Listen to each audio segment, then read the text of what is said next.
What's up, you beautiful bastards?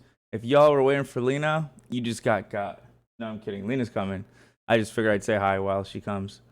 While she gets ready, while she gets dressed. Yo, she got a villain angle going on today with that.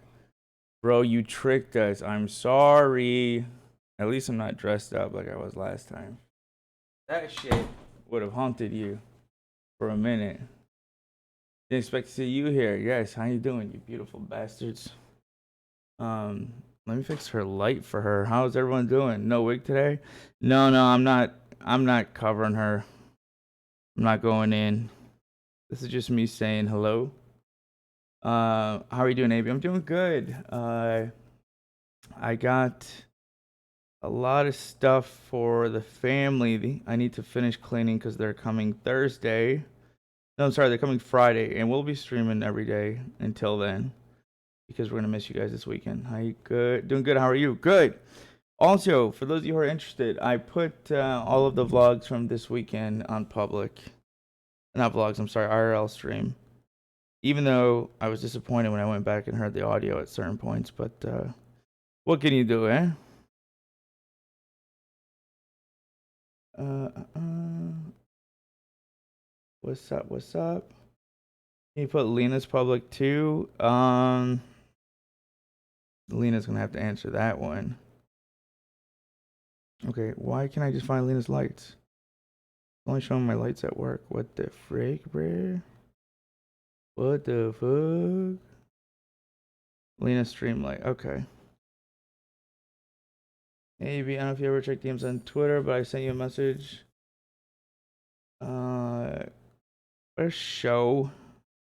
Yes, I will definitely try to remember to take a look at that. Hopefully my DMs aren't too backed up. Hey yo, fill that bag up. Okay. Now we're getting there.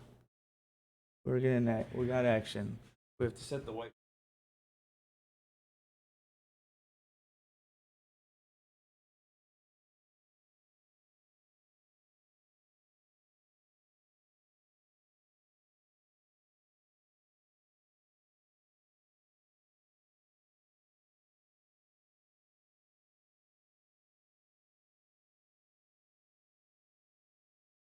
I guess I have to see myself on it. That's way too dark. Why is it still moving though?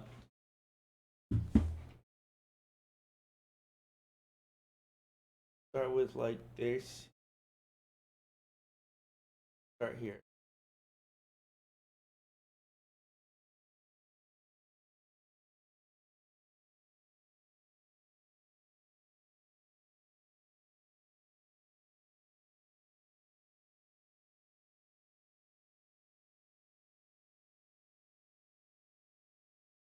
Okay. Hey everybody. There she is. Oh, Oh, sorry. that's okay. Here I am. Was my balance? Good now. Hey everyone. Are we planning on doing more IRL streams in the future? Yes, for sure. This weekend my family is here, but hopefully the weekend after we'll continue. But yes, hello everybody. Thank you, AB, for starting this for me. Today, I figured we'd watch this case. It is called The Most Twisted Case You've Ever Heard. The way I heard about it is from TikTok. It came up on my For You page, and I don't know much about it, but it looked interesting. I'm doing good. How are all of you guys? You're glowing. Thank you, Simsy. Yeah, I'm scrolling up on chat to catch up a little.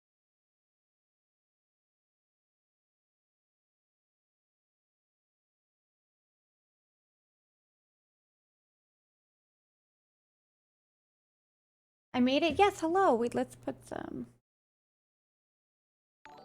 pics on Pluto. Thank you so much for the Prime subby. Let me put some nice music for.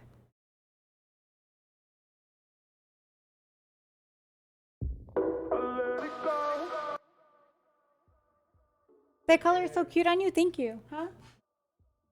Nope, there isn't dead air. There's music. Okay. Maybe is the volume okay for the music? No, unfortunately, we are not going to Zach's show. I'm so sad, but my family will be here. Otherwise, we would have. Thank you guys all for being here for True Crime Tuesdays. I feel like this is kind of like game show music.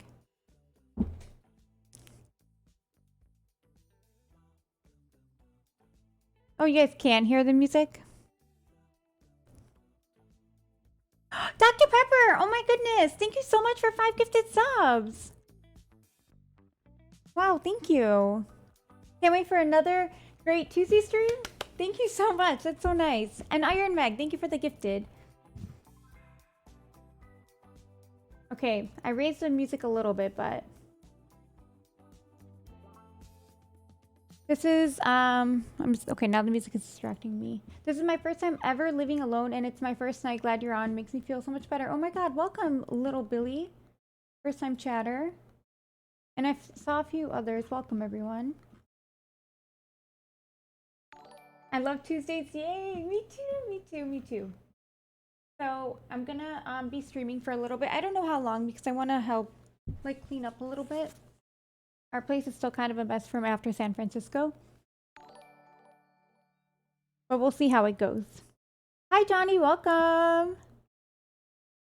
Okay. So this is called The Most Twisted Case You've Ever Heard, which I thought was interesting because last week the episode we saw from them was also called The Most Twisted. So let's see how this one goes. I saw this one on my TikTok feed and it was like going viral.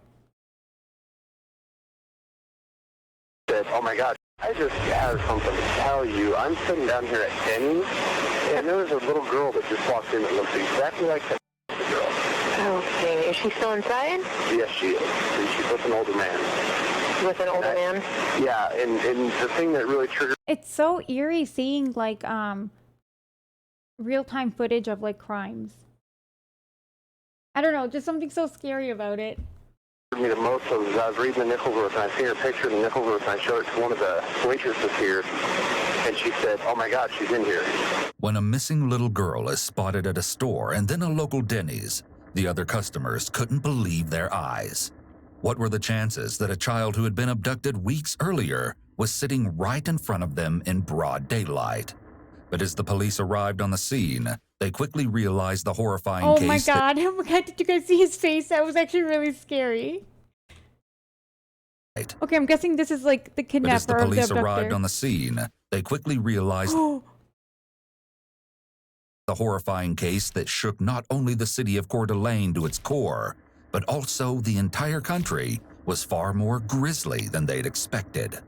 And worse than that, the perpetrator was even more depraved than anyone could have ever imagined. I hate when and this was only just the beginning Oh my goodness. of his crimes. May 16th, 2005 was a This is gonna be really crazy.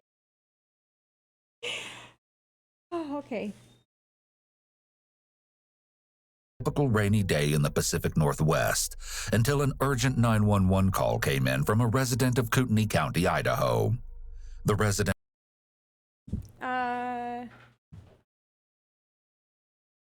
Thanks, AB.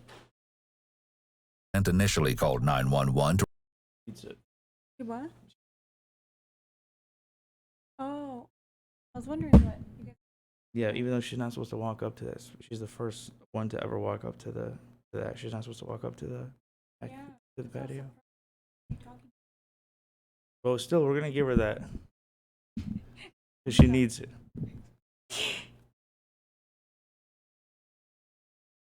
Oh no, did they say Idaho? Oh shit, if it's in Idaho, you know it's bad. I agree. Also, Idaho, that's where those recent college murders took place, I think. What? No. A13 said, Lena, did you see the body found in San Francisco? I posted in Discord. Yeah, no, I'm not going to open it. Oh, AB still has my phone. He's giving the thumbs up for the Uber driver.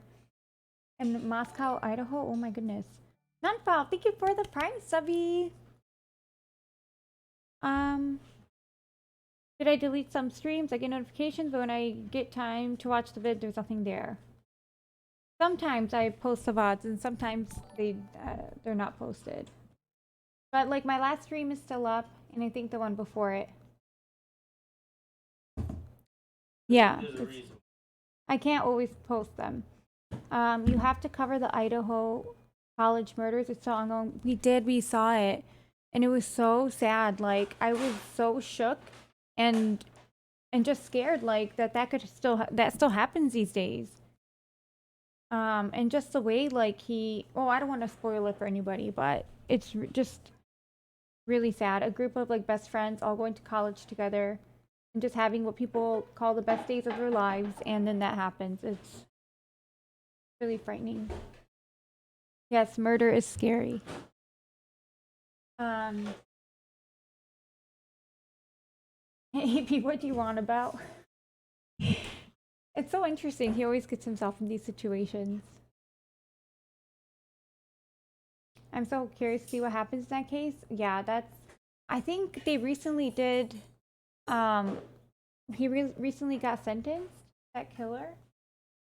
We'll have to go back and check that out, follow up on it. Okay, Emily D. Baker is covering the hearing starting tomorrow for Idaho. So awful. Much. Problem. Thank you. To report a white pickup truck parked on his property that he didn't recognize. Unbeknownst to the caller, this would spark the beginning of an investigation that would send authorities headfirst into the most disturbing case they had ever discovered. As the 911 operator gathered more information, the caller looked inside the vehicle and noted a few belongings. The only thing in the front seat is an axe and a little toolbox. Then, later that day, dispatch received An another axe in a toolbox. 911 call from the same man, and this time it was clear that something was horribly wrong. Okay, you need to talk to a deputy about the vehicle for... Maybe this man is going to be the actual abductor. Yeah, I sure do. Okay, what's going on with the vehicle? Well, the vehicle, I can't explain it to you. You just have the guy call me quickly. Well, they need to know what's going on. The vehicle, there's nothing wrong with the vehicle that I can see. But the vehicle belongs to a guy who is friends with the people that live in this junky house out here. And I went to the door to pay the little kid $10 for mowing the lawn, and there's blood all over the door. Okay. Nobody comes to the door. They He could have just led with that. are friends of the guy who owns this pickup, I find out. Okay. Okay, let me have a deputy give you a call back at that 661 number then, okay? Yeah, right away. All right. Many of the details Vague 911 call is guilty. That's not what I was saying. But it's because they said the same guy called twice. And it's like, if it's just someone nearby who's noticing, like they come and go. But if it's someone who's so persistent to come check this out, I feel like it would be someone who is guilty. It's what it seemed like. But no, this is just a regular law-abiding citizen who went to pay a kid for mowing his lawn, and then he noticed blood on the door. That's like stuff that happens in movies. presented in He did. He also, you guys are right, he did sound really concerned. this video have never been heard before and were obtained from actual police reports, along with chilling crime scene photos. As it turns out, the caller owned a nearby house adjacent to his property and rented it out to a couple, 40-year-old Brenda Groney and her boyfriend, 37-year-old Mark McKenzie.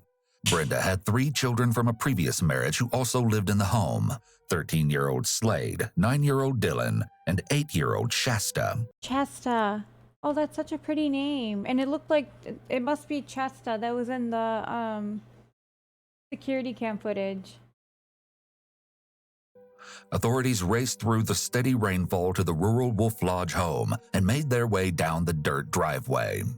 As they continued their approach, they stopped to peek inside the family's vehicle, which was parked a short distance away from the residence. Officers glimpsed a hunting rifle lying on the front seat and also noticed what appeared to be bullet holes in the rear windows. As they moved closer to the home, several blood stains on and around the front door became visible.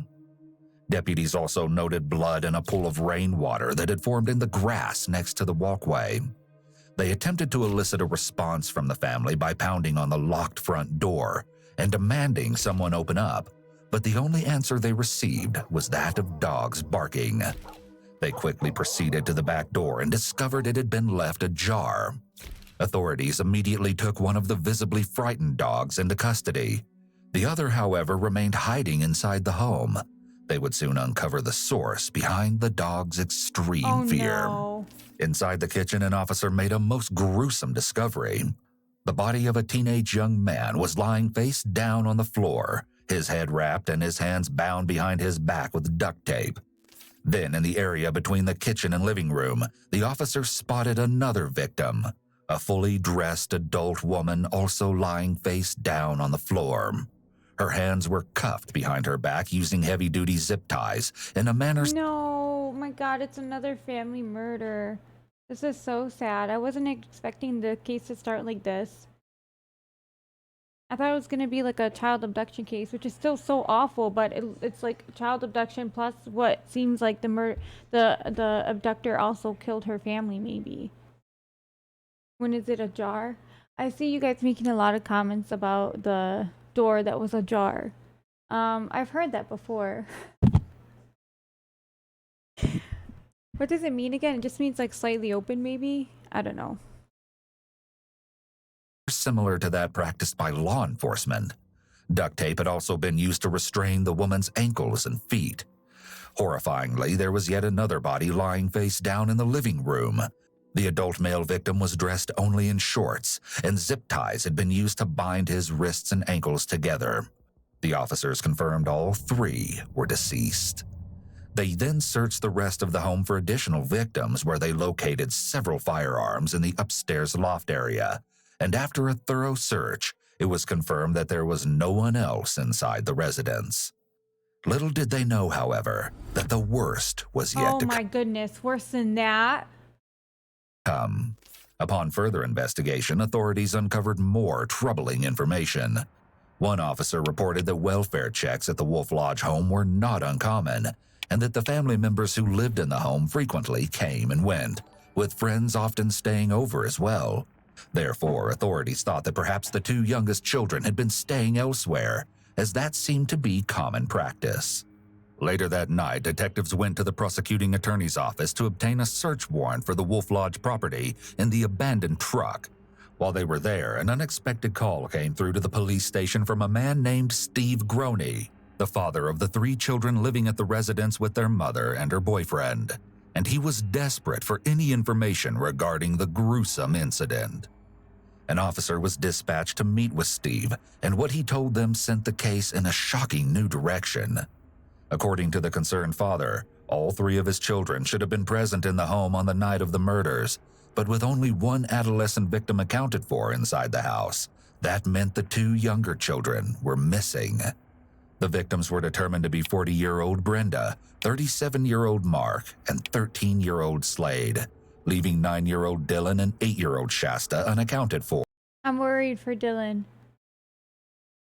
It's not because, oh my God, it started with the security cam footage of just Shasta. So this is gonna not end well.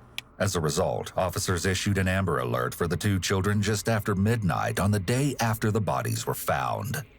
Detectives then returned to the Wolf Lodge home and with a new sense of urgency began a desperate search in the nearby woodlands for Shasta and Dylan.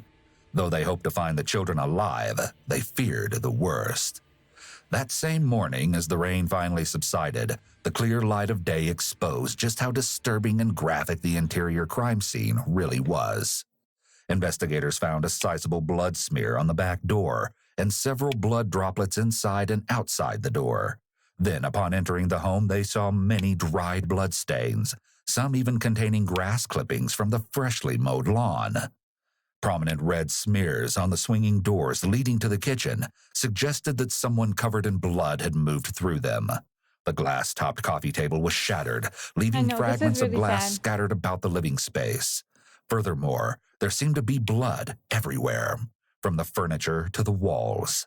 Authorities followed a crimson trail of smears and stains down the hallway to a bedroom, where they found a massive quantity of blood on the bedding.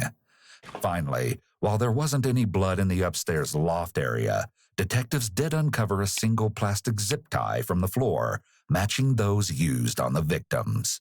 It was clear that the evidence inside the home told a terrifying story, but it became even more horrific as authorities examined the bodies further. It became apparent that Slade initially had duct tape covering his mouth that had either slipped or been pushed down around his neck. He also had red stains covering the bottoms of his bare feet, giving the appearance that he had walked through blood at some point during the attack. It appeared the young man had suffered severe, catastrophic injuries to his head and other portions of his body, inflicted by some kind of blunt instrument. Ultimately, the severe beating resulted in his death. Slade's head was lying at the feet of his mother, Brenda. Unfortunately, due to the ghastly blunt force injuries to her head, law enforcement couldn't even recognize her face. Not to mention layers of duct tape were entangled in her hair and wrapped around her head to form a makeshift gag. It was only due. This really is so awful. It was so violent. Like, maybe it wasn't just one person. Someone took on this whole family. And what he did to each victim is just so awful. It gets a lot worse. Due to the presence of several recognizable tattoos, that they were able to positively confirm her identity. Unlike the other two, Mark had no duct tape on his body, but similarly, he showed several blunt force trauma wounds to his head that clearly penetrated his skull. Investigators also suspected that a bloodied person had moved over him as he lay on the floor based on a distinct pattern of blood droplets on his body.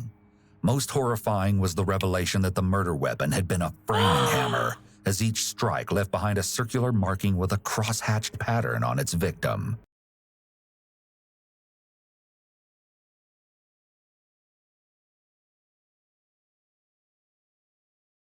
Oh my god, what year did this happen? Did they say? Okay, this is like so scary.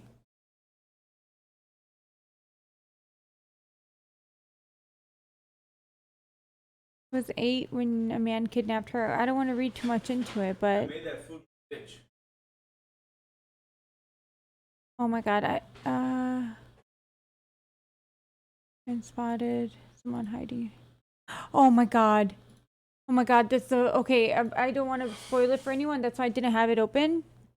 But whatever. This doesn't reveal too much. I didn't want to go into much into it, but I'm just reading like the short descriptions, trying to find a date.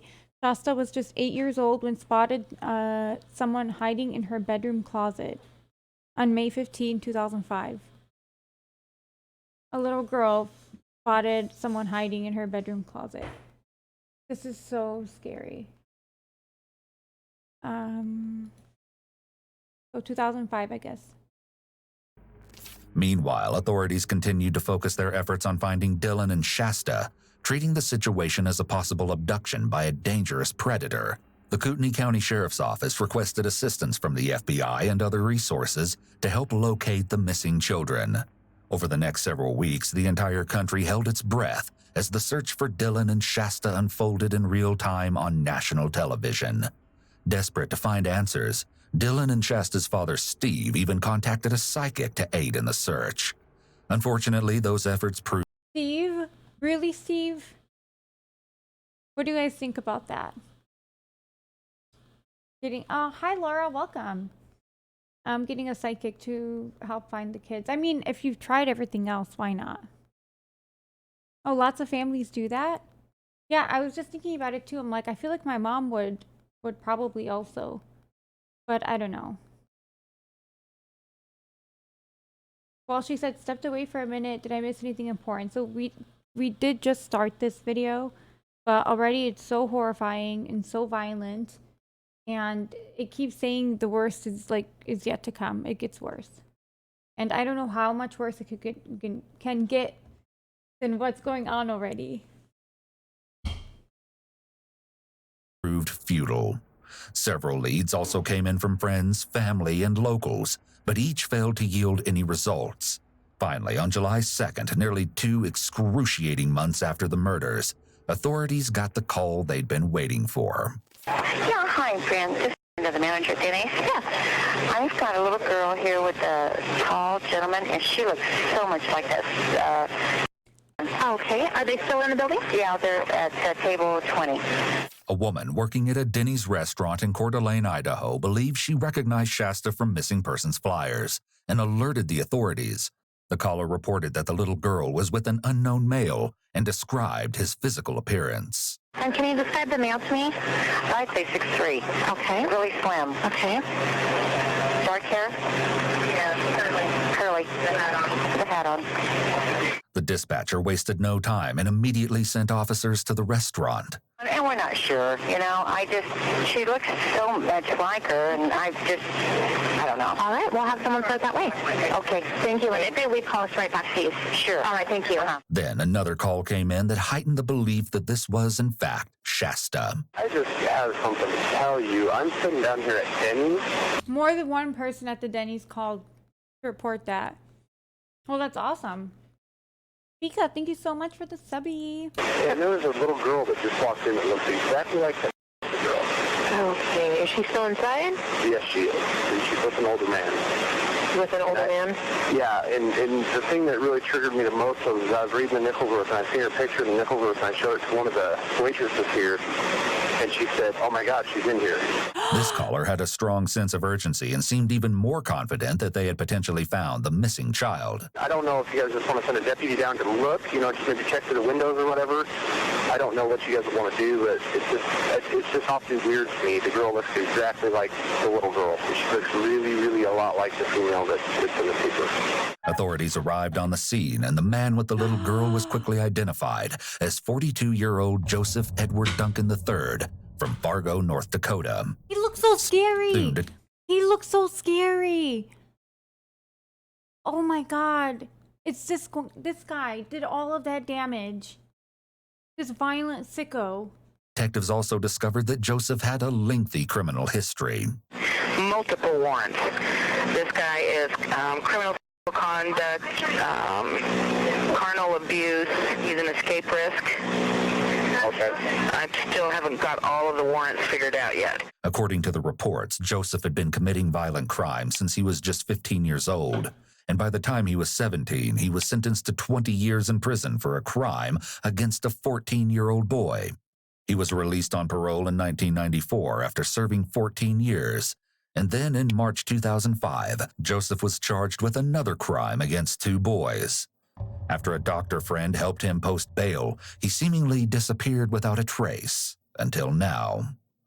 During this time, authorities also learned from dispatch that Joseph had several vehicles tied to his name. He's attached to a red Pontiac as a suspect vehicle. He's also attached to a red Jeep Cherokee that's a stolen vehicle. Joseph had driven to the restaurant in a red Jeep bearing false Missouri plates. And as it turns out, the vehicle had been stolen from an Enterprise rent-a-car in St. Paul, Minnesota. Is it her? I can't. I'm not going to say. Okay. Sorry. All right. Bye-bye. Goodbye. News soon broke that the little girl with Joseph was, in fact, Shasta, and she had an unbelievably horrific story to tell. Before even leaving the Denny's restaurant, Shasta reportedly told authorities about the deaths at Wolf Lodge and that Joseph was the perpetrator. Then she was transported to a nearby hospital for treatment. Officers contacted her father, Steve Groney, and he raced to the hospital to be by his daughter's side. Of course, authorities immediately took Joseph Duncan into custody, but one important question was still hanging in the air. Where was young Dylan? Authorities soon uncovered. Oh my God, I don't want to know. This is so sad already. Surveillance footage from a convenience store in Coeur d'Alene. Their findings were ominous. Joseph and Shasta could be viewed seemingly traveling alone. Then, later that same day, an officer experienced in working with children visited Shasta in the hospital, where she recounted her grueling version of the events leading to that point. Please be aware that the following details came directly from Shasta and are incredibly upsetting. Your discretion is advised. Oh my God. Okay, there it goes. Guys, discretion is advised after this. The way they're setting it up, this is gonna be so awful. And like, I'm never the type to kind of maybe step back and be like, I don't know if I could do this one. But I feel like this is really getting on that border. It's like, it is very heavy. And the way they're setting it up, like, Lord knows what we're about to hear. Yeah, everyone hold hands. Chat says. I'm gonna cover my food because I don't want to eat it for a second. But I want to hear her story. I won't be able to eat during it. I just know it. Oh my god. Guys, give me just 1 second.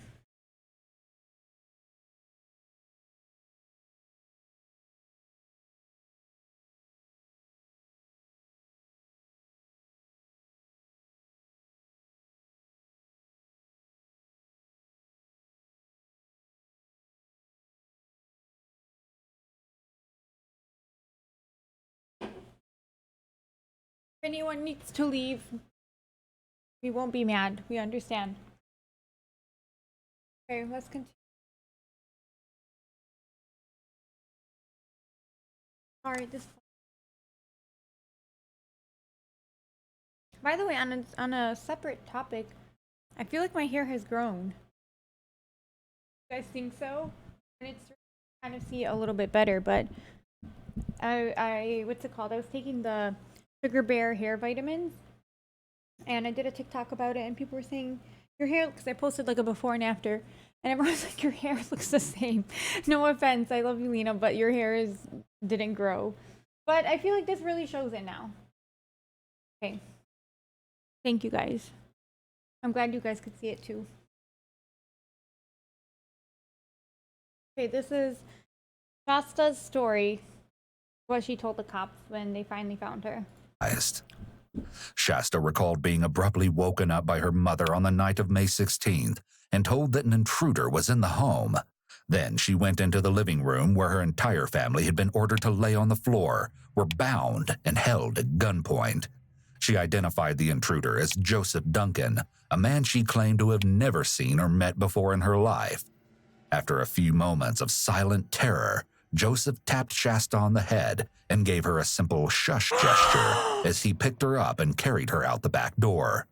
Shasta was laid on the grass outside and warned that she would be hurt or killed if Guys, this is literally like what happens in my worst nightmares. I tell you guys, I have like the weirdest nightmares sometimes, like stuff like literally scenarios like this.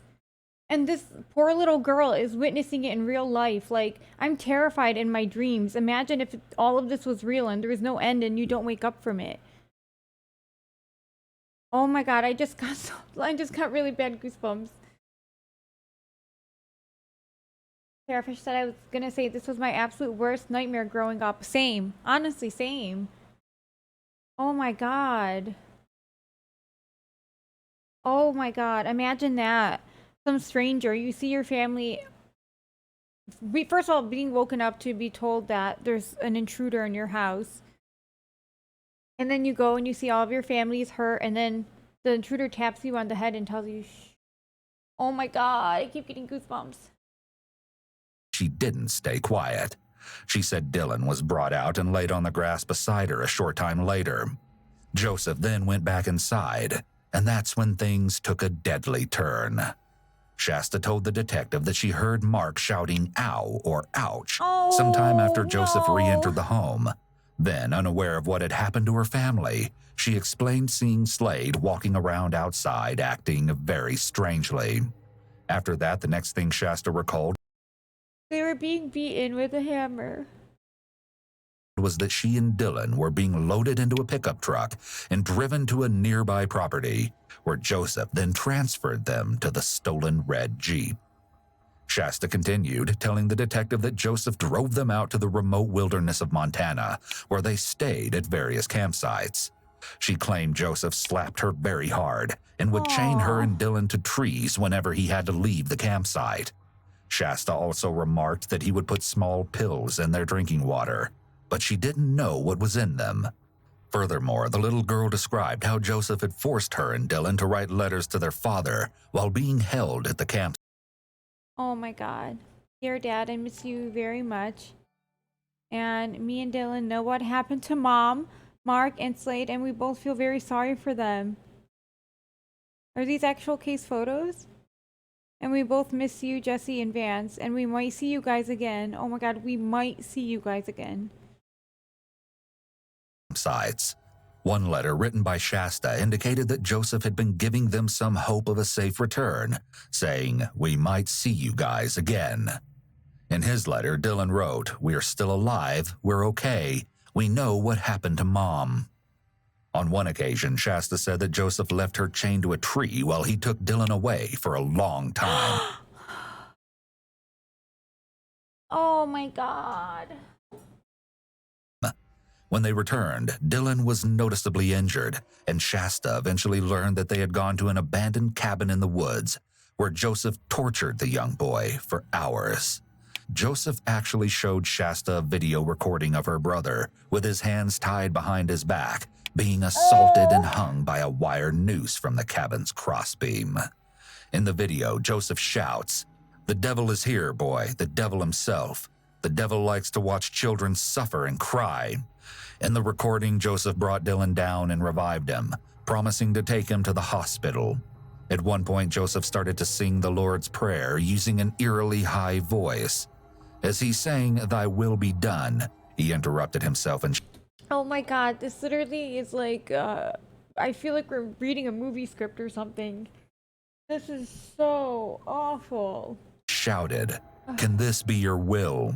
You put people on the earth to do this. How can you do this? How can you let me? God, where are you? Show yourself."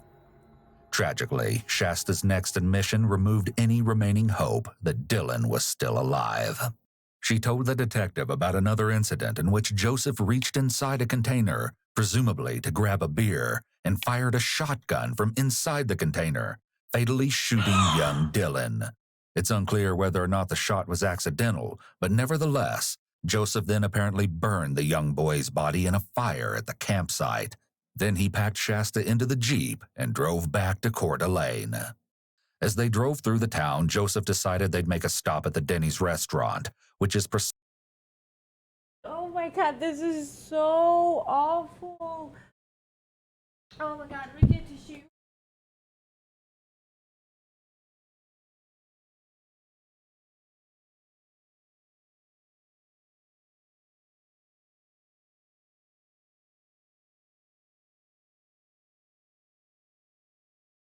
God, you guys, I am shaking. I don't know about you guys, but I'm literally shaking. I can't believe this is real. This is something that really happened, and it's the POV of a little girl is telling this story. Oh my god. precisely when the 911 calls about a little girl resembling Shasta started flooding in. Before the interview ended, Shasta explained to the detective in graphic detail what Joseph had told her about the fateful night at Wolf Lodge and how he had killed her entire family. She also reiterated that he was a total stranger, not known by anyone in her family. But then, just when investigators thought they were nearing the end of this nightmare, Shasta said one last thing that stunned the detective right to his core. Shasta shockingly informed the investigator that Joseph claimed to have committed other violent murders in the past. Without any more information, the interview ended, and authorities immediately prepared a search warrant for the stolen Jeep Joseph had been driving. They also made preparations to search the probable crime. That is so awful. I can't like stop thinking that. It's like I swear it's literally what happens in nightmares, and it's like this little girl is experiencing it for real. Bigly Bits, thank you for the subby. What a monster. Is it bad to hope that he has done to him everything and he did to children? This guy is so like this is really so disturbing. He really is such a sicko. I don't know how anyone is capable of that. And what's so sad too, it's like after you hear what happens to the boy, it's like you kind of wish like he spared him and just you know, had like a quick death at the house instead of torturing, and then it's just so awful.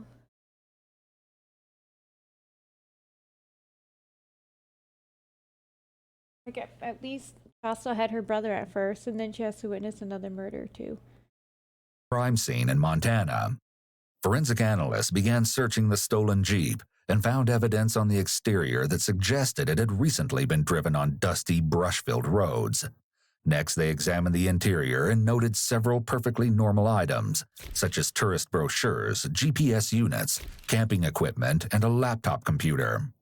However, it wasn't long before they uncovered some more sinister items inside the vehicle, including duct tape, rope, and video production equipment. Oh, but that wasn't all. Investigators also found a sawed-off shotgun with duct tape wrapped around the handle, a handsaw, and a plastic zip-tie bag matching the brand used in the murders. Authorities sent the digital media found in the Jeep to the FBI Computer Forensics Unit for analysis, who were able to narrow down the search area in Montana. Then on July 3rd, just one day after Shasta's rescue, authorities located a cabin in the Montana wilderness that seemed to match the one from Joseph's recordings. Still, despite extensive search efforts, Dylan's remains were nowhere to be found. Meanwhile, the FBI Computer Forensics Laboratory continued to pull evidence from Joseph's film equipment, including extremely graphic video clips from inside the old Montana cabin depicting the horrendous torture of Dylan. The following day, desperate to find Dylan's remains, authorities began to consider taking Shasta to Montana to aid in the search. Before that could happen, however, they received a call that changed everything. FBI personnel searching in St. Regis, Montana, alerted deputies back in Idaho that human remains suspected to be those of Dylan had been located in a mountainous area, matching that which Shasta had previously described. The same day Dylan's remains were found, Joseph requested to speak with a jail chaplain, telling him he wanted to talk about forgiveness because he killed 3 people in a house. 4 days later, he sat for a long-awaited interview with Kootenai County detectives regarding the Wolf Lodge case. Authorities discovered that Joseph kept an encrypted journal online called The Fifth Nail. It's gonna have video entries. Oh my god. Which he started in 2004. Decades later, the journal was broken into, revealing Joseph's twisted mindset. He wrote on the blog just days before the attack at Wolf Lodge. One post written on May 11, 2005 reads, "To be more specific, I am scared, alone, and confused, and my reaction is to strike out toward the perceived source of my misery, society. My intent is to harm society as much as I can, then die. As for the Happy Joe jet, well, he was just a dream. The boogeyman was alive and happy long before Happy Joe." Even more disturbing, on February 17th, 2005, Who's that? Joseph wrote, "As Oh, that's the music of the video. What the hell? long as we keep attacking the symptoms of social disease, the so-called offenders, then our problems will keep getting worse. Someday, soon I hope, society will be forced to wake up and recognize how it propagates its own misery by denying the truth that criminals are victims too." He expanded on these thoughts, writing 11 days later, "Yes, I know a lot about abuse from all 3 sides, the victims, the offenders, and the systems. I'm not saying let offenders do their thing. I have no problem with taking direct measures to stop people from hurting people. But I think it is more effective to take direct measures to stop people from wanting to hurt people. We should offer free offender counseling and even amnesty for certain types of offenses if the offender agrees to treatment before they're caught. That would be a very practical and effective way to reduce crimes dramatically. I doubt it will ever happen, though, because our society loves the excitement that offenders bring into our living rooms through them." To Oh my remember God. that just days after writing this, What a psycho. Joseph was torturing and assaulting Dylan prior to murdering him. When speaking to detectives, Joseph told them that he just happened to pass by the Wolf Lodge home and noticed Aw. Shasta and Dylan playing in their swimsuits in the yard. That's when he decided to pull over and survey the residence, thus putting his evil plan to abduct the children into motion. He may have been driving around and searching for his target as he was prepared with items in his vehicle to subdue the victims.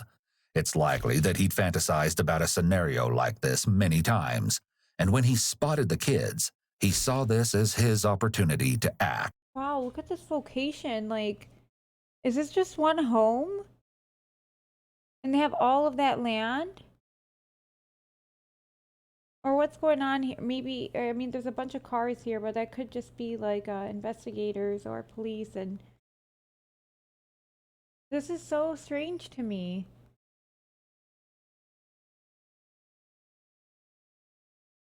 And so it's like all of this would be their land? 'Cause it's only like one family that lives here. And also it's so scary. Like if you scream or like shout, like no one can hear you. Looks like one residence with a farm. Yeah. Pretty standard in a lot of Idaho. Okay. I could never live in the boonies. Is that what this is? Oh, they're staying at Wolf's Lodge. So this isn't their home? They did keep referring to this this area as Wolf's Lodge. You know that land was on sale for $10.99.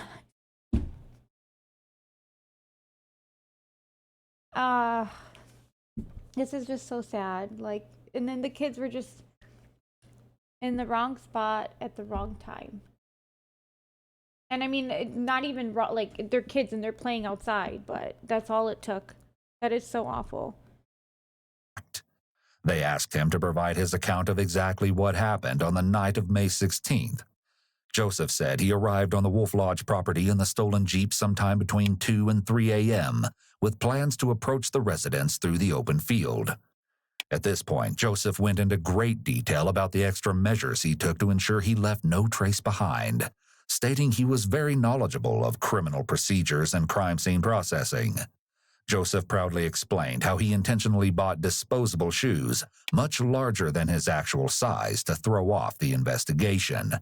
He boasted that he used gloves to avoid leaving any fingerprints. Then he continued to tell detectives that he surveyed the Wolf Lodge home with night vision goggles. Oh my god, great. Another narcissistic killer. Serial killer. As he moved across the large field surrounding the residence. Yeah, serial killers always try to flex but still get caught. Joseph said he took extra care to be quiet because he knew dogs were inside the home. However, while he expressed concern over establishing where the parents' room was located, he appeared to already know exactly where the children slept at night. Detectives surmised that he likely gathered this information from stalking the two children before the attack. Nevertheless, once he felt confident that there was no movement inside and everyone was asleep, Joseph placed himself directly outside Shasta and Dylan's room. He stood on a lawn chair and peered intently inside the window, ready to enter and snatch them from their beds. But then, something happened that sent the night in a deadly new direction. One of the family's two dogs suddenly entered the bedroom and seemed to sense something was wrong as it began sniffing around the room. Then the dog unexpectedly looked directly up at the window where Joseph stood, frozen, and began to growl. Joseph instantly jumped off the chair and ran to a fence line on the property, saying at this moment he thought to himself, "Shit, he made me." It seemed as though he was blaming the dogs for what happened next, as being made is slang for being caught or seen. Joseph said he waited by the fence for approximately 1 hour to see if anyone... Another reason to have a dog. They're your protectors. Oh my god. Imagine a guy just standing outside your home, just watching and waiting for the opportunity. ...had been alerted by the dog. Then the dog took it. I know, I wish the dog maybe just kept barking. But no one came out to investigate, and he didn't notice any movement inside the home. Joseph told detectives of this time spent waiting outside.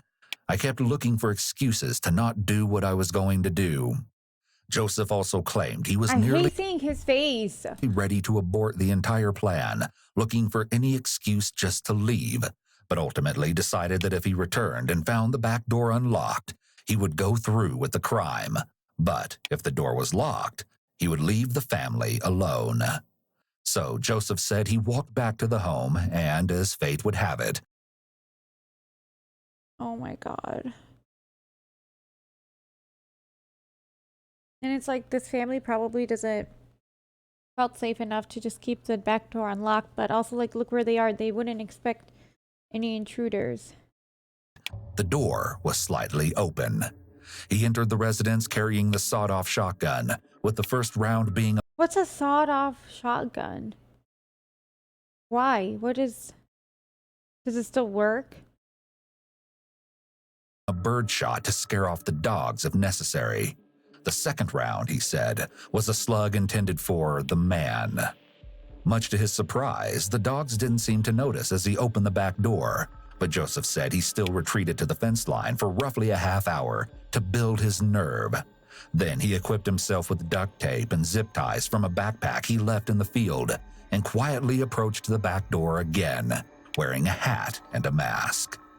Joseph said that when he entered the home, he found Brenda asleep. Yeah, this is like Night Stalker shit. Better. Okay, oh, that's what a sawed-off gun is. It's better in close range. Oh no. So it's shorter, and also shorter means more noise. Oh, Avery said a sawed-off shotgun is a shotgun with the barrel sawed off. It makes the rounds more lethal and bigger spread. Oh my god. It just keeps getting worse and worse. Avery said it's illegal to do. Oh my god, this man is just... on the sofa. He then stated, "I froze. I didn't expect anyone to be in the living room."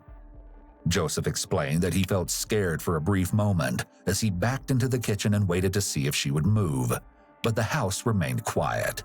So he continued to look around for the two dogs, and as he moved down the hallway, the dogs abruptly charged toward him from inside Slade's bedroom. This is so scary. Like, you heard the little girl's point of view of everything happening this night, and now you're hearing his, and it's just like the whole story coming together, and it's just so awful. It's literally like a movie scene or something. Joseph described swinging the shotgun in their direction, fully prepared to shoot, but said the dogs quickly scampered away at the sight of the firearm. Joseph ducked down to hide, saying he could see from that position that Brenda had woken up. Oh, However, while she Mom. appeared to be looking directly at him, Joseph said she didn't seem to sense that anything was amiss yet, as she turned the light off and returned to lying on the couch. Joseph reported that her eyes seemed to be fixed on him, but he couldn't tell whether they were open or not, so he decided it was time to make a drastic move. He made his way over to Brenda, and with the shotgun trained on her, Joseph harshly whispered in a low voice, "Where's your husband?" He said that Brenda looked up at him with a confused expression on her face, so he repeated the question with more intensity. This time, Brenda replied that her husband wasn't in the house, so Joseph instead demanded that she bring him to the man. Then Joseph... Okay, another viewer discretion is advised. They didn't warn this time, but I'm guessing the story just unravels and gets worse and worse, so if anyone needs to step away again, we understand. said Brenda quickly got onto her feet and dashed up the stairs to where Mark was sleeping. He instructed Brenda to wake up Mark, and she did so by shaking him and shouting, "There's a man here with a gun."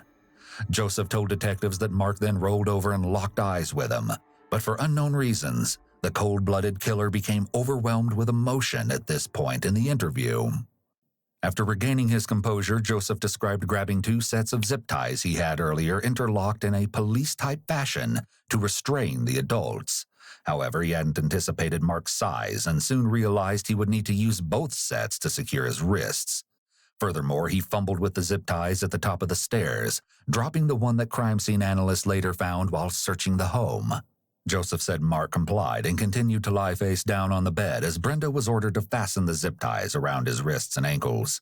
Next, with Mark immobilized, Joseph asked where the guns were, wanting the couple to believe his sole mission was to steal them, not to abduct the children. He likely said this to prevent the adults from trying to fight back. Most people won't risk their lives over a robbery, but would in order to protect their children from abduction. Mark and Brenda couldn't run because they weren't going to leave their children behind, and they were likely afraid to fight Joseph, because he had such a clear advantage with the Oh my god, is that what they said? He lied and said it was just a robbery, so they wouldn't fight back? Oh my god, I wonder if he planned all of this because he wasn't expecting to have like that many people in the home, he says. weapon. Mark made his way down the stairs on his backside, and once they were both in the living room, Joseph prompted him to lie face down on the floor. Then he advised Brenda to wake up the children and bring them out. Joseph recalled hearing Slade shout, why, as his mother alerted him to the danger. With Slade out of his room, Brenda went into Shasta and Dylan's room and guided them back to the living area, where Joseph bound their wrists using duct tape and zip ties.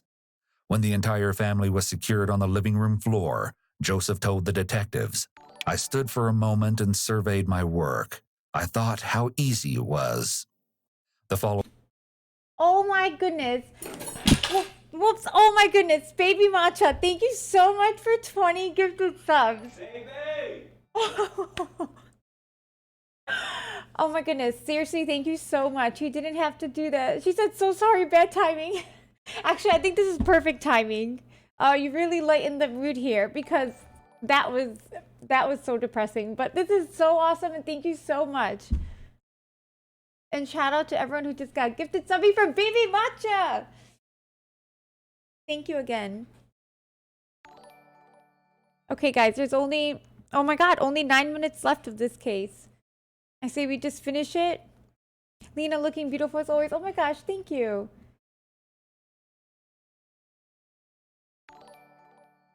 And Baby said, chat, I love you. Aw, let's everyone say hello and love you to Baby Matcha. Everyone say hello. Not the second part. We love some good news. Yes, that was great news. Okay, there's only 9 minutes of this. following sequence of events lined up precisely with what Shasta had told investigators about Joseph carrying her and Dylan outside and laying them on the grass. Me and Evie going to see the new Ninja Turtles movie. I didn't know there was one. But I don't know, maybe. Joseph returned to his backpack at the fence line and retrieved I'm sorry, Fake Hannah said this is like when you're a shy kid and your mom tells you to say hi to someone. Oh my god, that's so true. a framing hammer before re-entering the home. Once inside, he removed the duct tape from Slade's ankles and guided him outside to a spot where he was out of sight of the other children. Without warning, Joseph violently hit Slade in the back of his head with the hammer. He immediately fell to his knees, and at that point, Joseph struck him again, prompting the 13-year-old to fall face down on the 13. ground. Assuming he was dead, Joseph went back inside the house and told Brenda to stand, but because she was bound at the ankles, Joseph had to help her up. Once she was upright, Joseph said he tried to use the hammer's claw end to cut through the duct tape around her ankles so she could walk, but instead, Brenda was sent face first back onto the floor when he pulled up on the weapon. Joseph stated that Brenda was clearly injured from the fall, so he decided it was time to end her pain. At this point in the interview, he briefly spoke about his empathetic side, saying, "What I did next was an act of compassion." I wish he showed some compassion for the boy too. For Dylan. Then he expressed hitting Brenda 2 or 3 times in the head with the hammer. After he was satisfied that she was no longer alive, he moved over to Mark, who he stated was still realizing what was happening, and struck him 2 or 3 times on the top of his head.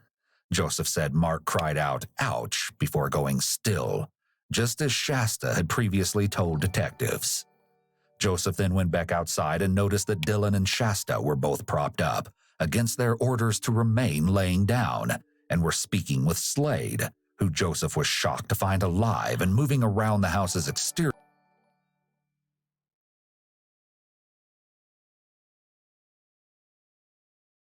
Oh my god.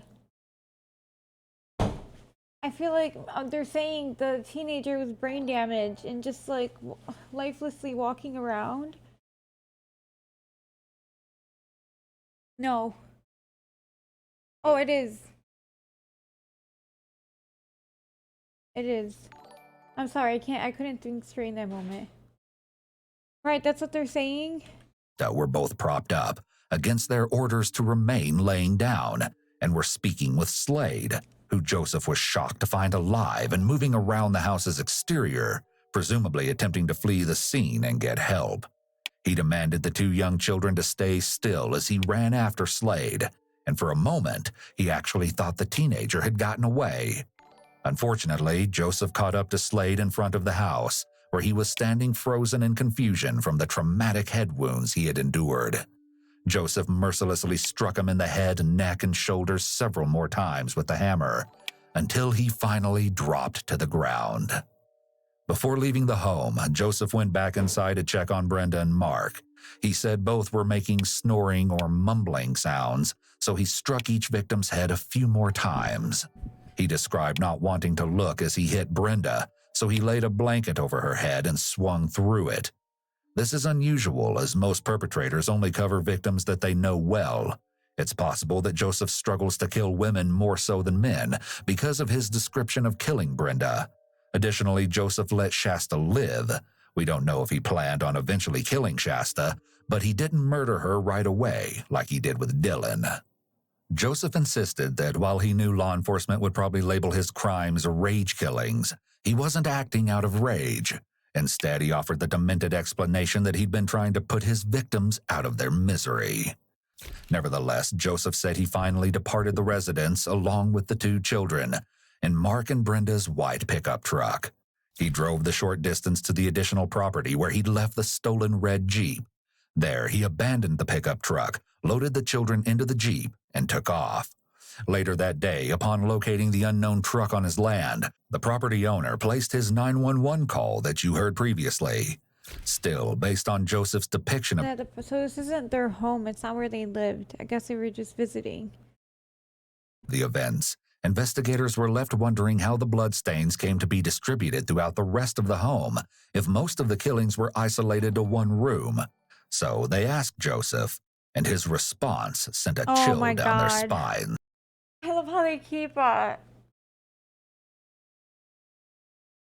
like the way they build this up is just so insane. As he was driving away, Joseph told investigators that he noticed Slade was standing up again in the front yard. He told them he elected not to stop because daylight was breaking. He knew Slade would die soon from his injuries. Due to the fact that Slade's body was found inside the home next to his mother the following day, authorities speculated that he had managed to re-enter the house and leave blood evidence in various locations before ultimately succumbing to his injuries at his mother's feet. It was also believed that he had left the droplets of blood on Mark's body. Joseph admitted to washing the hammer off in the sink before leaving. Authorities were desperate to locate the murder weapon, however his attorneys prohibited him from disclosing its location. The interview concluded, and while detectives were relieved to have received a full confession to the Wolf Lodge murders,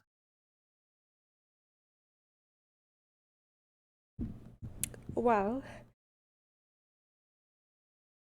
Oh my god, that was so awful.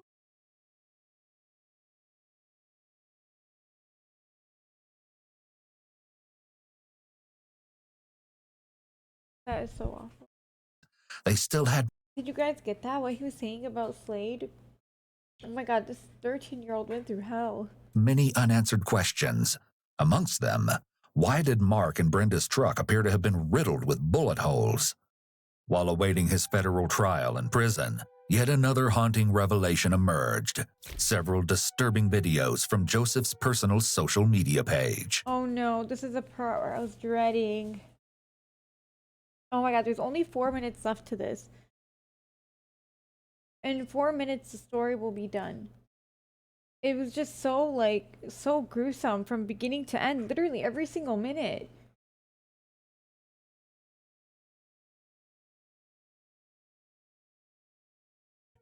Still, no one could have predicted the new set of nightmares about to surface. A document titled Autobiography of Ed Duncan was given to investigators by a former landlord of Joseph's, who said it had been left behind in Fargo. The chilling document, which appeared to have been written during his incarceration as a teenager, detailed his childhood and other significant life events, with strong psychosexual undertones alluding to his deviant desires. 101 pages of journal entries written by Joseph during his time spent in prison in the 1980s shed even more light on his dark side. Around this time in the 80s, he had seemingly developed an alter ego named Jazzy Jet and would post photos of himself online in drag and lingerie for male admirers. Then, after serving 14 years in prison, investigators learned that Joseph was released on parole in 1994. He spent a few additional weeks in jail in 1996 for drug charges, but was released on parole once again after just a few weeks. It was during this time that he apparently crossed paths with 10-year-old Anthony Martinez. On April 4, 1997, Anthony was playing with his friends and younger brother in Beaumont, California, when he was suddenly abducted at knife point. Countless law enforcement agencies came together to search for the little boy in the following weeks, and tragically, on April 19th, his body was found by a park ranger, roughly an hour from his last known location. Anthony's body showed clear signs of a violent assault, and similar to the Wolf Lodge victims, he had been bound by duct tape. Despite obtaining a partial fingerprint from the duct tape and releasing a composite sketch of the supposed killer, Anthony's case went cold. It wasn't until after his arrest for the Wolf Lodge murders that authorities connected Joseph to the evidence in Anthony's case. On July 12th, Joseph was formally charged with 3 counts of first-degree murder and 3 counts of first-degree kidnapping. Joseph confessed to Anthony's murder on July 19th, just a few weeks after Shasta's rescue, but that wasn't the only brutal, unsolved murder he was tied to. Joseph also confessed to murdering 2 young girls in the Seattle area in July 1996, alleging he beat them both to death. Based on the details he disclosed and the girls having been in close proximity to his residence at that time, authorities believed he was referring to 9-year-old Carmen Cubias and 11-year-old Sammy Ho White.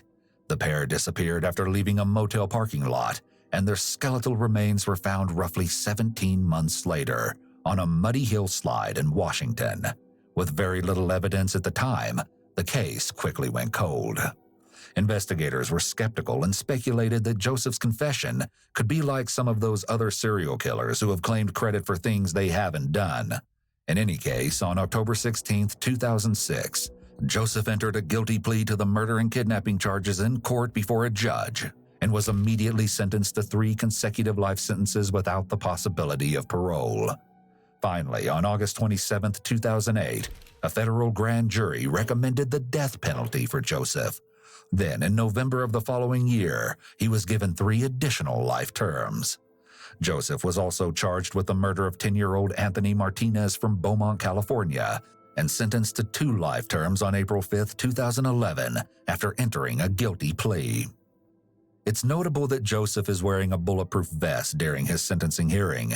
This is sometimes done when a prisoner needs to be transported outside of the courthouse, and there is a risk that he will be shot at.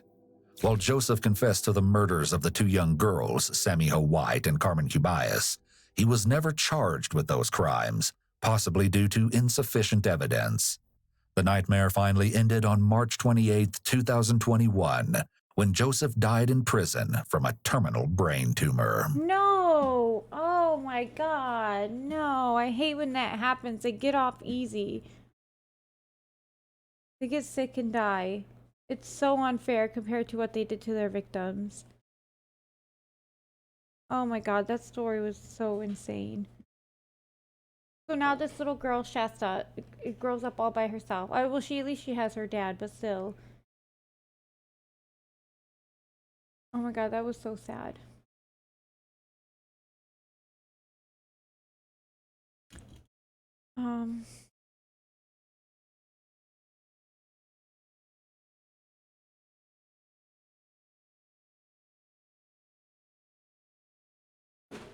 Here's a palate cleanser. Oh, perfect. That's all I was just about to do. See our new chairs from IKEA. Beautiful yellow chairs. We love our nieces and nephew. We don't have nephews. We don't have to choose. You know. Get a little of this. Oh, it fits perfectly. Look at that. We should do infomercial. I'll explain. Yes. How did you even know about this?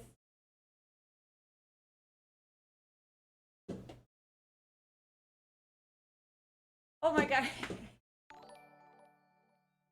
You guys, I just looked up to look at the other chairs, and I'm like, oh, those look so good. And then I noticed all the couches too are covered.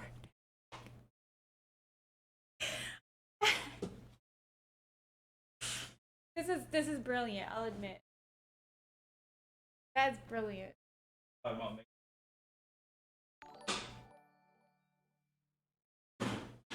But the couches.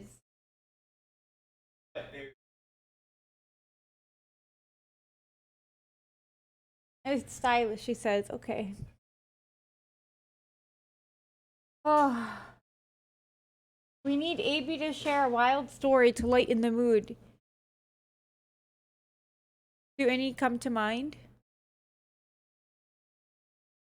Sorry, chat. He's in chair mode. But I know that would have been perfect right now. You gotta show us what they look like this time next week. Oh, the chairs? I feel like they'll be fine since they'll stay clean. Love the content, Lena. Thank you so much. Oh, our monitors? What if the kids drop something on it? Oh my god. It's like I'm gonna be a museum in here. This might be a little excessive, but I'm still working out the details. Oh wait, can you believe I didn't eat? Yeah, AB, I took like 3 bites. You literally cannot eat when you're watching that video. You just can't. God, my heart goes out to that little girl. Is that story over? Yeah, right? That's it to the story. It's like, yeah, he got caught. He went to jail. He's gone now. But still, I feel like... Oh, I don't know. I don't know what I feel. I just feel so bad for that little girl. What am I eating? I'm eating a rice and salad bowl from Tender Green. Kids or chimpanzees visiting? Oh, KP Bradley, thank you so much for 5 gifted subs! Thank you, I appreciate it. But yeah, no, guys, I don't blame EB. My nieces and nephews, when they eat, they get everything around them like so dirty, and their clothes too. They can never eat and keep their clothes clean. Gave them an Oreo last time. Yeah. Don't ask how it ends up in their hair, but it did.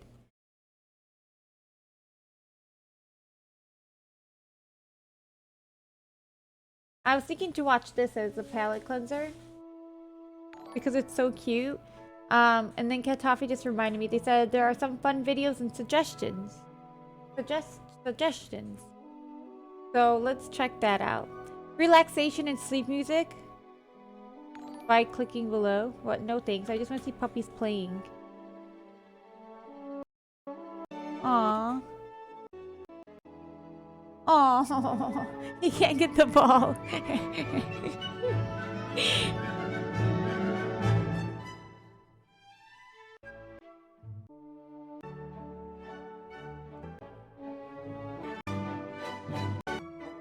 Oh my god, this is such a cute pup. It looks like a baby. This one looks like a baby. Yeah, they're so small.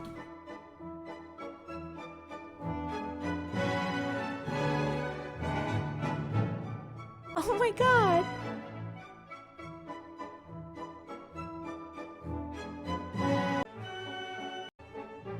What kind of pups are these?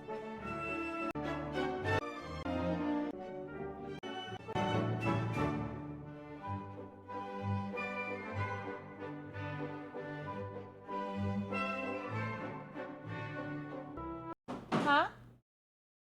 Oh my god, that was so cute. Okay, now let's check suggestions.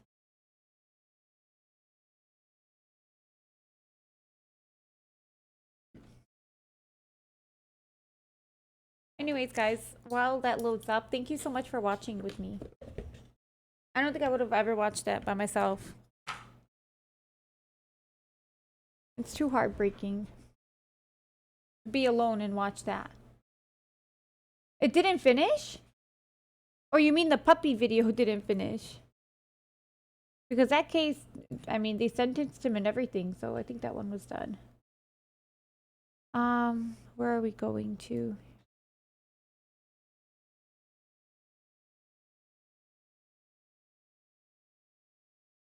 What? New Anfisa dropped? Is it a video? He's... Whoa! Oh, whoa! This is amazing!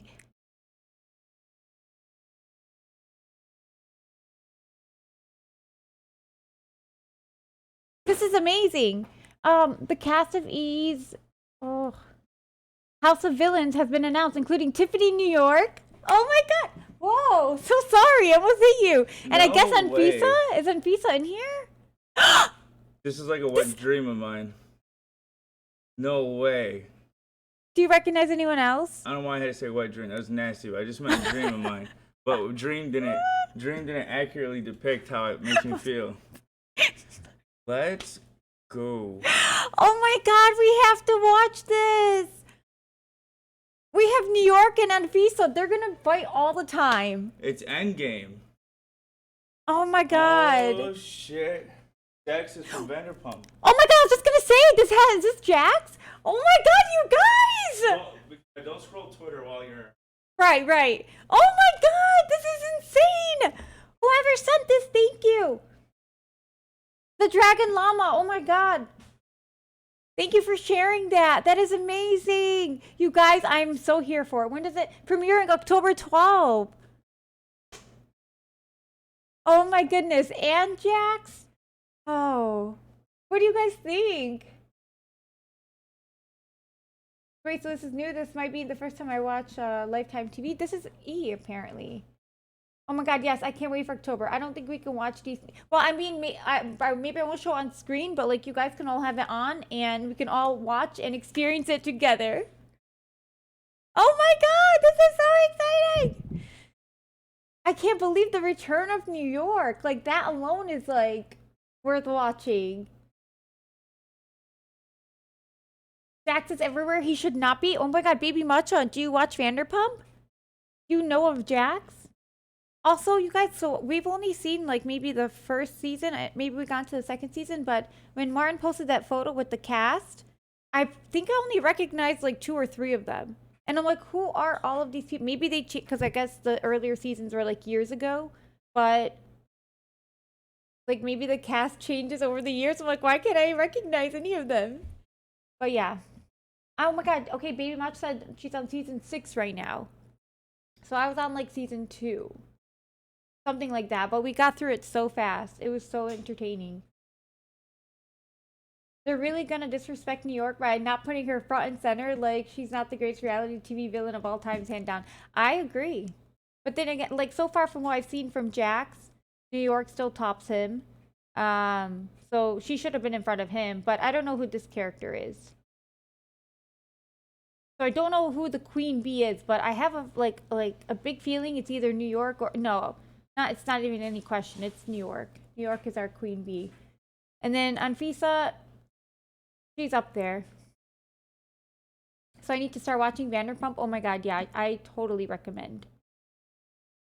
The earliest seasons are insane. It was so crazy. I'm like, I can't believe this is like...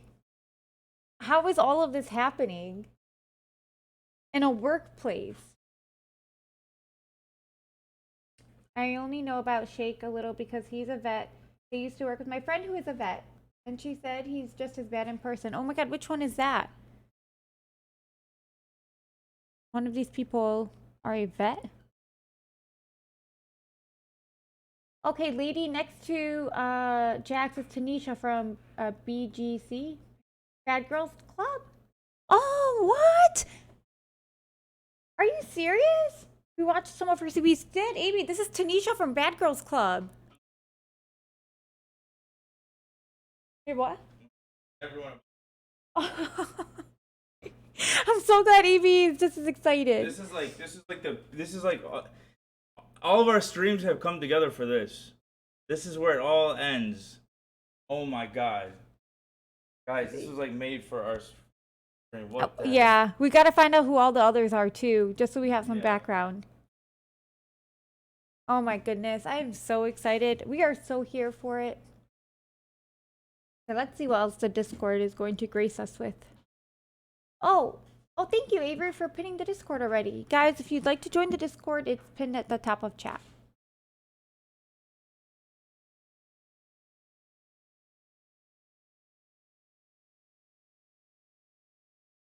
Throwback to lighter times? Oh my god. Usama shocks Debbie with the new plan for their future. What is this?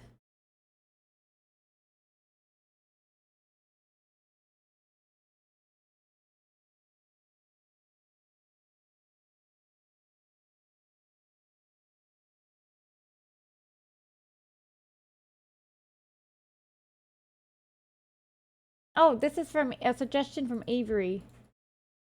This video on police interrogations from funny John Oliver man. Let's see.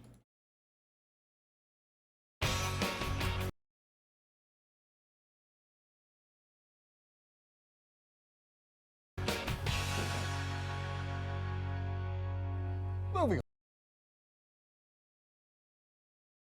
Sorry. Okay, Sarah said, one of the Sarahs said, if you buy, if you just, X Sarah X said, if you buy that, you have to buy Dorothea's book. That's different though. I don't know. Like, I'm so curious to see Dorothea's book, but like, she's a convicted serial killer.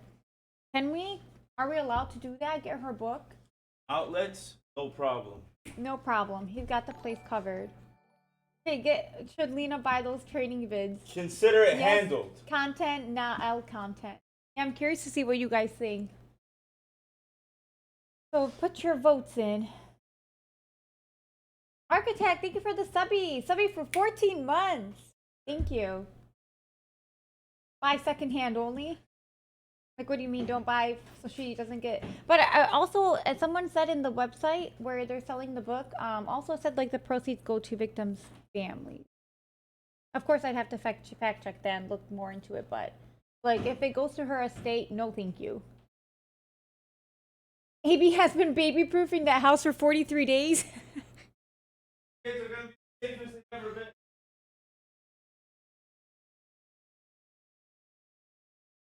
Pretty sure people convicted can't make money off their retelling of the crimes. Actually, yeah, Fika Paprika, I've heard of that before too because of like Kwame Kilpatrick, a previous mayor of Detroit. He wrote a book after, and it detailed some of his crimes, and he couldn't make money off of it. Innocent. So yeah, okay, I'm gonna look into Dorothea's book. Kwame's a fucking saint. And He took me to see David Copperfield when I was a kid. you what? You didn't know this? What? Kwame Kilpatrick? There's no way you... Chat probably knows this. There's no way you don't know this. Ash, thank you so much for the subby. But what do you mean? Kwame Patrick took me and my dad and my mom to go see David Copperfield with Imad Hamad and his wife. Yeah. And I ate with his kid. I chilled with his kids the whole time. Oh my Kwame, god. boy. He's innocent. Oh, Talking Beanie, thank you for the gifted. Wow, that is so weird, EB. I didn't know that. How many years He's before he guilty got as fuck, arrested? but he's a good man. He's like Jack Sparrow. He's a good pirate and a good man. You know? Okay. Oh, wow. Why is AB out of breath? I don't know what he was up to. When I turned around, he was moving the couch. And then he ran over here to defend Kwame Kilpatrick. He didn't kill nobody. What? Stacy said Talking Beanie is the reason I got to see AB fight? How come?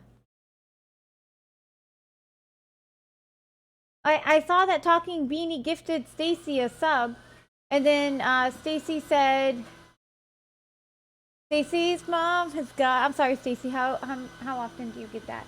No, but wait.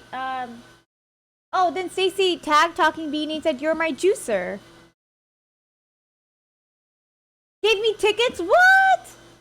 The Creator Clash. Whoa, Talking Beanie. That is so awesome for you to have done. That is so cool. Do you guys know each other outside of Twitch? Because honestly, sometimes like the friendships that happen from here is amazing. Stacy said it was amazing, forever grateful. Oh my god, that is so cool. I promise to never get canceled, so you guys don't have to find somewhere else. Family together, that's my promise. You guys could hear him, right? But yeah, oh my god, that was just so sweet. Avery said now you gotta do Creator Clash 3 so they can do it again. LMAO, just kidding, just kidding. Maybe in the future. Aw, Ash said I've made a forever friend through you guys' streams. Thank you. That is so nice to hear, and I'm so happy you guys are getting all of this out of the streams.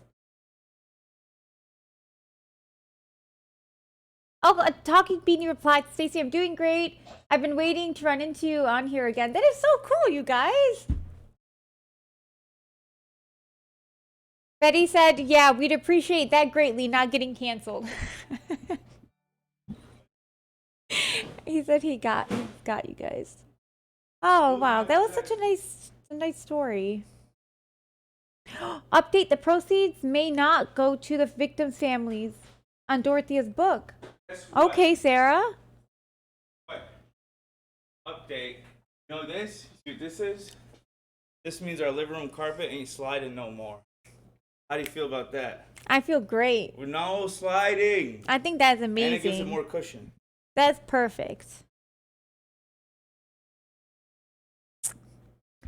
It's funny. Consider it handled.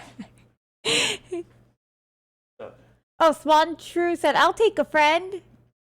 And then, how do you even make friends here? Like, do you guys DM each other on here, LOL? You gotta donate subs. No. The more subs, the more likely you are to get friends. No, if you just follow, that would be really nice. Following is free. But also, you can Donations. join the...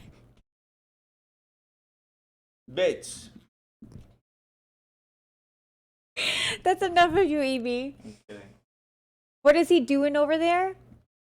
I could actually, once we finish this video, can we move this? There's still like less than 20 minutes of this video, maybe. Okay, that's okay. No problem. Sorry guys, I'm not ending right now, but when I did, I wanted the stream to continue and continue, but there's boxes all over the place with our address. I was thinking of reading AB and picking up from there. Anyways, I found my parents on here. Aw, Sarah. What? Talking Beanie said I found love on here. Do you know who? AB?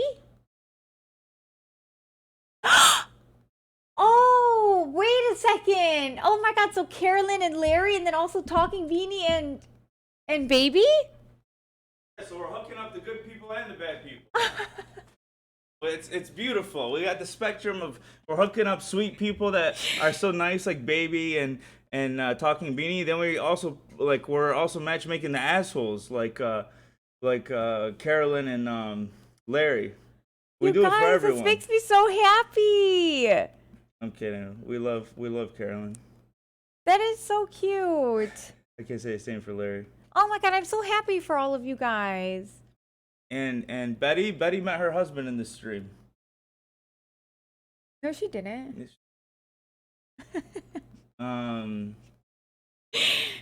Yeah.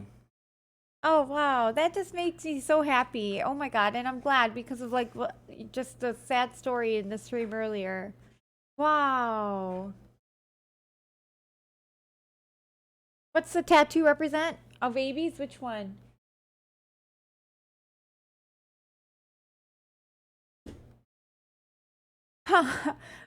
Mur said, who needs dating apps when you got Lena and AB? Oh, I hope all of you guys find love. It doesn't have to be in the chat. Just anywhere in the world. I hope you all find love and happiness. This is wholesome Twitch. Oh my god, Dr. Pepper, thank you so much for 5 more gifted subbies. I appreciate you. Thank you so much for supporting my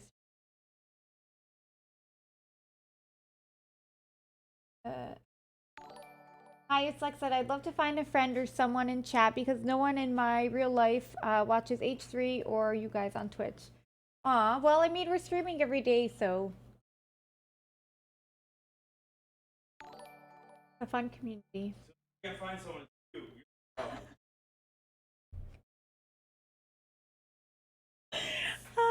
god.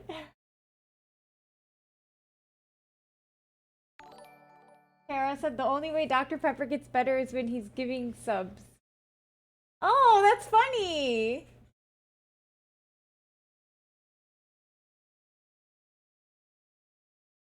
Oh, you guys, I'm just so excited right now. Yep. Sarah said, I love everyone looking for love. Me too, me too. Okay, let's finish this video. More on the read technique. Sure, Talking Beanie has gifted 50 subs total in here. That's crazy. Congrats, Beanie. Yeah, thank you so much, Talking Beanie. He just gifted another subby to Glassy B. But yeah, everyone in here who's been gifting subs, thank you guys so much. I can't tell you how much your support means. Some countries have banned certain elements of the read technique, like the cops being allowed to lie about false evidence to you, but it's still allowed in most states in the US. The read technique still the most dominant interrogation method in the US. That is so sad. Oh man.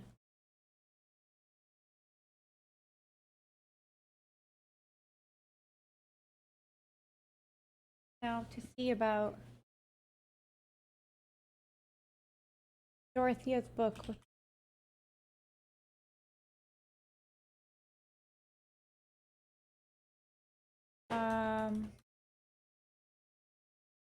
Cookie cookbook. Just curious.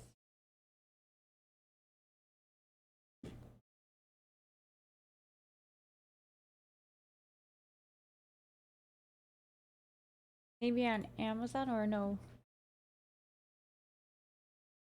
This is a book that was talking about cooking with a serial killer recipes from Dorothea Puente. I can't believe they let her release a book from jail. Can we... They don't give us any more info? Publisher lulu.com. Look, Dorothea Puente, convicted killer slash gourmet cook. But I want to know where the money goes.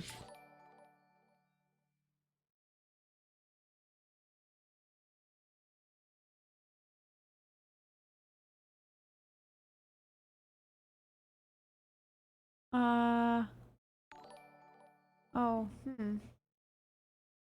Oh, Lulu is a print-on-demand service? What? So, like, this book isn't even available on shelves? It just gets made for you if you order it?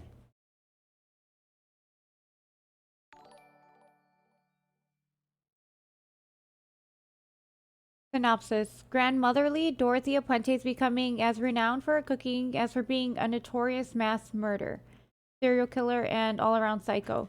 The son, Dorothea Puente, has been accused of a lot of things. Being a bad cook isn't one of them. You see, Dorothea ran a boarding house, Sacramento, California, and the care she had provided was above and beyond other care providers. But one thing everyone involved in this case keyed in on was how awesome all of her tenants thought the cooking was. One tenant was far saying every dinner at Dorothea's was like Thanksgiving dinner. None of them were murdered. They died of natural causes. I couldn't do that anyhow. I'm not that type of person. What, she started to deny it in the book?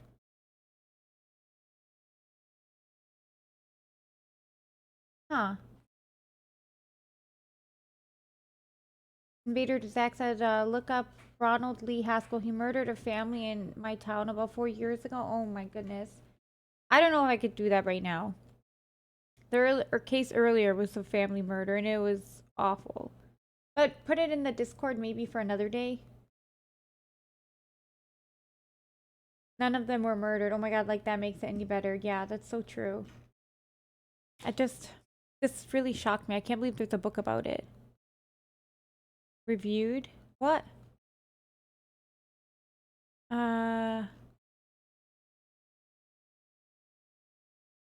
Let's see. Would it say anywhere here? I don't know. I guess just don't know. Whew. Oh, the original publisher of the book is a printing press owned by the author Shane Bugbee. He's also sold artwork from John Wayne Gacy and artwork from Dorothea, both of which may have been fraudulent stuff not even made by them, but whatever. Interesting. What is this? What does he have, like a fascination with serial killers?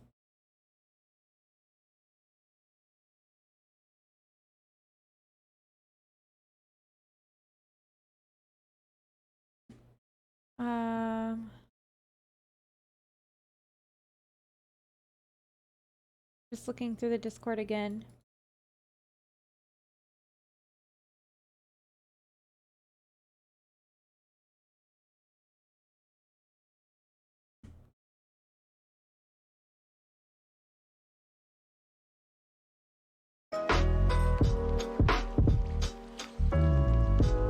Just for a moment.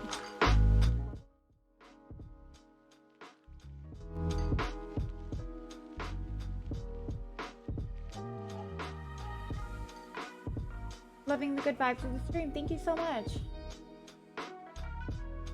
Has anyone heard about the woman who got herself and her boyfriend convicted of a murder that was really committed by the happy face killer? What? Because she went to the police to blame her boyfriend for a crime in the news because she wanted to get rid of him. Oh my goodness. Oh my god, first time chatter came in to say thank you, Dr. Pepper, for the gifted. Oh shoot, what was I gonna do?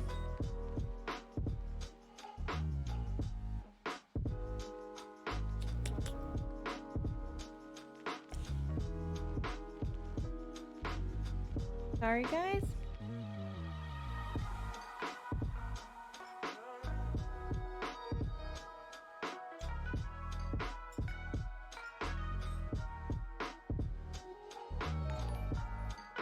Oh my goodness!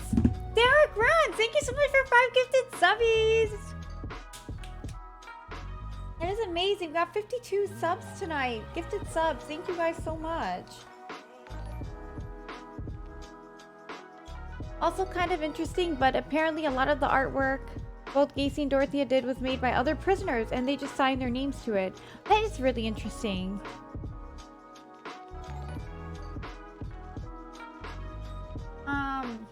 But yes, thank you so much, Derek.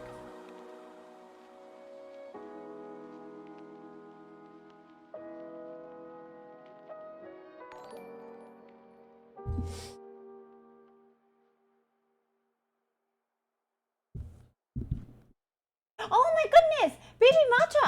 Is this right now? Oh my gosh! Thank you so much for 10 more gifted subs! Oh my gosh, thank you so much! You didn't have to do that. They've gifted a total of 89 in the channel. Baby Matcha, I love you. Thank you so much. Love you, Lena, in chat. We love you too. Thank you.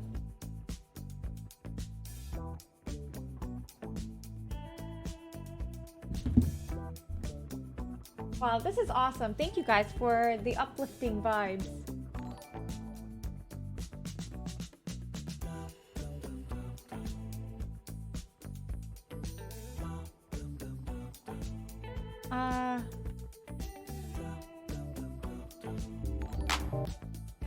Figured let's shift things up over here. Live from Buffalo, New York, you're watching The Keemstar Show. Oh my goodness, Glassy, thank you so much for 5 gifted subbies. You guys are the best. I don't even know what to say. I just started playing their video too, Glassy B's video. Called He's Skating. Because I'm about to end the stream, so I figured let's shift the vibes and start this up. Keemstar. Right before the raid. You are a loser. I disagree, Brantley.